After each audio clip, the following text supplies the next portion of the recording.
কাশ্মীরকে স্বর্গরাজ্য বানানোর নয়া কাশ্মীর নীতির অন্তরালে নরেন্দ্র মোদী সরকারের যে ভয়াবহ ষড়যন্ত্র রয়েছে তা এবার প্রকাশ্যে এলো আন্তর্জাতিক গণমাধ্যম আল জাজিরার প্রতিবেদনে। সম্প্রতি কাশ্মীরের পেহেলগামে ঘটে যাওয়া নারকীয় হামলার ঘটনায় 26 জনের প্রাণহানি ঘটে।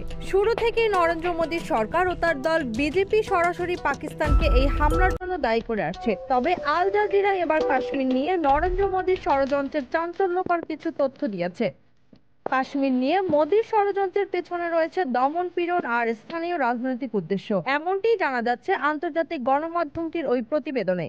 আল জাজিরার বিশ্লেষণে বলা হয়েছে, মোদী সরকার কাশ্মীর সংকটকে ব্যবহার করছে দেশের অভ্যন্তরে উগ্র জাতীয়তাবাদ উস্কে দিতে। হামলার পর কাশ্মীরি ও মুসলমানদের প্রতি দেশের বিভিন্ন অংশে বৈরী মনোভাব বেড়েছে। কাশ্মীরি ভাড়াটিয়াদের উচ্ছেদ, চিকিৎসা থেকে বঞ্চিত করা এবং সামাজিক মাধ্যমে ঘৃণার প্রসার তারই প্রমাণ।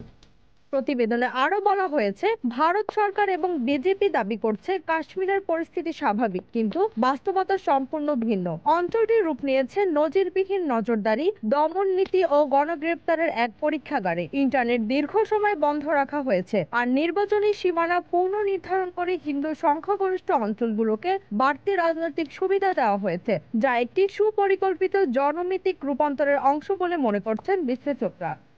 Z news, Dhaka.